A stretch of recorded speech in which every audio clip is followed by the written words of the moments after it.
Dallas Mavericks naka-jackpot, nakuha ang first overall pick sa NBA Draft Lottery at Giannis Antetokounmpo gustong lumipat sa Los Angeles Lakers. Pero bago yan, kanina nga ay nagulat ang buong NBA community nang manalo ang Dallas Mavericks sa 2025 NBA Draft Lottery sa kabila ng kanilang napakaliit na 1.8% chance na makuha ang first pick. Agad namang umingay sa social media ang mga akusasyong dayaan, lalo na't may kontrobersyal na kasaysayan ang koponan nitong mga nakaraang buwan. Matagal nang binabatikos si Mavericks General Manager Nico Harrison matapos niyang trade ang kanilang superstar na si Luka Doncic sa Los Angeles Lakers noong February 2. Sa kapalit ng trade na yon, nakuha ng Dallas sina Anthony Davis, Max Christie at isang first round pick. Dahil dito at sa mga sunod-sunod na injury, hindi umabot ang Mavericks sa playoffs at nauwi sa draft lottery. Ngunit matapos makuha ang first overall pick, muling nabuhay ang pag-asa ng Mavericks. May pagkakataon na silang makuha si Cooper Flagg mula sa Duke, isang franchise-changing talent. Si Flagg ang consensus top prospect ngayong taon. Sa edad na 18, pinangunahan niya ang Duke papunta sa Final Four ng NCAA tournament bago matalo sa Houston. May average siyang 19.2 points at 7.5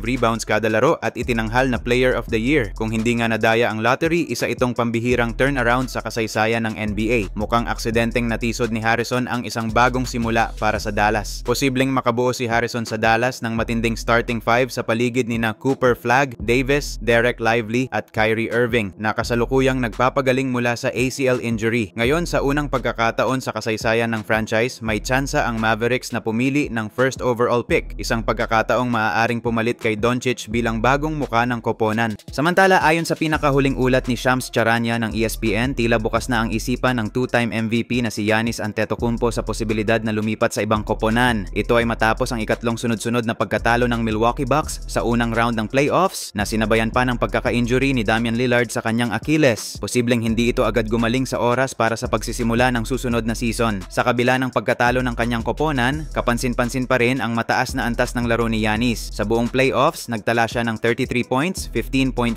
rebounds, 6.4 assists, 2 steals at 2 blocks kada laro habang may 67% shooting efficiency. Ngunit kahit pa ganito kaganda ang kanyang performance, hindi ito naging sapat para buhatin ang Bucks papunta sa mas malalim na yugto ng postseason. Unti-unti na ngang nawawala ang championship core ng Milwaukee at si Giannis na lamang ang natitirang haligi ng kanilang 2021 championship team. Habang papalapit na ang pagtatapos ng kanyang prime, normal lamang na gustuhin niyang mapunta sa isang koponang may malinaw na direksyon at championship aspirations. Isa sa mga binabantayang posibleng destinasyon niya ay ang Los Angeles Lakers, kung saan maaari siyang makipagtambalan kay LeBron James at kapwa European star na si Luka Doncic, isang potensyal na powerhouse trio. Kung matutuloy nga si Giannis sa Lakers, malaki nga ang maitutulong nito sa Lakers lalo na sa rebounding, rim protection at inside presence na isa sa mga kulang ngayon ng Lakers. Kung walang konkretong plano ang Bucks para sa hinaharap, hindi malayong tuluyan na ngang umalis si Giannis upang hindi masayang ang kanyang natitirang prime years.